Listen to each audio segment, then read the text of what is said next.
Hello friends, welcome to MK அன்வர்க்ஸ். இன்றைக்கி பாருங்கள், இந்த வீடியோவில் பேசிக் நாட்டில் 1.5 ரோலில் லஞ்ச் பேஸ்கெட் ஒன்று பாக்ஸ் டிசைனில் ரெடி பண்ணியிருக்கேன். இந்த பேஸ்கெட் பார்த்திங்கன்னா குழந்தைகளுக்கு லஞ்ச் பேஸ்கெட்டாக கொடுக்குறதுக்கு ரொம்ப யூஸ்ஃபுல்லாக இருக்கும். இன்றைக்கி இந்த வீடியோவில் இந்த பேஸ்கெட்டோட மெஷர்மெண்ட் என்னங்கிறத பார்க்கலாம் ஃப்ரெண்ட்ஸ். இதில் பிங்க் கலர் ஒயர் பார்த்திங்கன்னா 5 வயசு 5 அடியிலையும், ப்ரௌன் கலரில் 16 வயசு 5 அடியிலையும் கட் பண்ணி எடுக்கணும். அது போக இந்த சென்டர் பாக்ஸ் டிசைனில் பார்த்திங்கன்னா நான் கூட போட்டது போக கொஞ்சம் வயசு இருந்தது. அதையெல்லாம் பேஸ் பண்ணாமல் இந்த டிசைனில் கொடுக்குறக்காக இந்த பாக்ஸ் டிசைனில் வர மாதிரி டிசைன் பண்ணிவிட்டேன். பார்க்கவே ஒரு கலர்ஃபுல்லாகவும் இருக்குது. அந்த வயசு நமக்கு எதுவும் வேஸ்ட் ஆகாது. இந்த மாதிரி யூஸ் பண்ணிக்கலாம் ஃப்ரெண்ட்ஸ். இந்த ப்ரௌன் கலர் ஒயர் பார்த்திங்கன்னா ஒரு ரோல் எடுத்திருக்கேன். மீதியெல்லாம் பார்த்திங்கன்னா ஒரு ½ ரோல் அளவுக்கு வரும். இப்போ பேஸ் எப்படிங்கிறத பார்க்கலாம். மொத்தமாக பேஸ் பார்த்திங்கன்னா 9 வரிசைகள் போடணும்.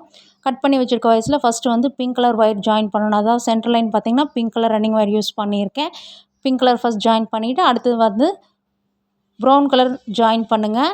4 ப்ரௌனு இதே வரிசையில் எல்லாம் ஜாயின் பண்ணி கடைசியில் பார்த்திங்கன்னா பிங்க் கலர் வர மாதிரி பார்க்கணும். சென்டர் லைன்லேருந்து மேலே 4 வரிசை, கீழே 4 வரிசை ப்ரௌன் கலரில் போடும்போது 9 வரிசைகள் பேஸ் நமக்கு கிடச்சிடும் ஃப்ரெண்ட்ஸ். பேஸ் போட்டு முடிச்சதுக்கப்புறம் பார்த்திங்கன்னா ரன்னிங் ஒயர் யூஸ் பண்ணி ப்ரௌன் கலரில் 5 வரிசைகளும், அதுக்கடுத்து ஒரு பிங்க் வரிசையும், அதுக்கடுத்தது பார்த்திங்கன்னா நம்ம அந்த கலர்ஃபுல்லாக ஒரு என்ன வயசு இருக்கோ அதை யூஸ் பண்ணி ஒரு 5 வரிசை இதே மாதிரியே கண்டினியூ பண்ணி மேலே ஹைட் பண்ணி கொண்டு வந்து மொத்தமாக பார்த்திங்கன்னா 18 வரிசைகள் ஏணிப்படி நாட்டில் போட்டு ஃபினிஷ் பண்ணியிருக்கேன் ஃப்ரெண்ட்ஸ். ஹேண்டில் பார்த்திங்கன்னா 2 வயசு யூஸ் பண்ணி போடுற ஹேண்டில் தான். 6 அடி 6 அடியில் எடுத்திருக்கேன் ஃப்ரெண்ட்ஸ். உள் ஒயர் பார்த்திங்கன்னா ஒரு 3 ஒயர் கொடுத்துருக்கேன். இதுவே நல்லா லாங் ஹேண்டிலாக கிடச்சிருக்கு. உங்களுக்கு என்ன ஹேண்டில் தெரியுமோ அதை நீங்கள் யூஸ் பண்ணிக்கோங்க. இந்த பாஸ்கெட்டுக்கு இதுவே ரொம்ப பர்ஃபெக்டாக இருக்குது.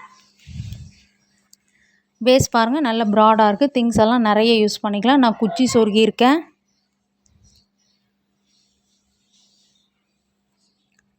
திங்ஸ் எல்லாம் அழகாக நம்ம கேரி பண்ணிக்கலாம் ஃப்ரெண்ட்ஸ். சின்ன சின்ன சாமானங்கள் வாங்குறக்கும் நம்ம கோயிலுக்கு கொண்டு போகிற கூட இந்த மாதிரி பேஸ்கெட்ஸ் ரொம்ப யூஸ்ஃபுல்லாக இருக்கும். இந்த 1.5 ரோலில் பாக்ஸ் டிசைனில் எவ்வளோ அழகாக நமக்கு ஒரு பேஸ்கெட் ரெடி ஆகிடுச்சு பாருங்கள். நீங்களும் இந்த மெஷர்மெண்ட்டில் ட்ரை பண்ணி உங்களோட ஃபேவரட் கலர்ஸில் போட்டு பாருங்கள் ஃப்ரெண்ட்ஸ். நம்ம சேனலில் எல்லா டைப் ஆஃப் பேஸ்கெட் டுட்டோரியல்ஸும் என்னோடய க்ரியேட்டிவிட்டியில் கொடுத்துருக்கேன். எல்லாமே தனித்தனியாக ப்ளேலிஸ்ட்டில் இருக்குது. அதையும் உங்களோட ஃப்ரீ டைமில் செக் பண்ணி பாருங்கள். சேனலை லைக் பண்ணுங்கள், ஷேர் பண்ணுங்கள், சப்ஸ்கிரைப் பண்ணுங்கள். Thank you friends.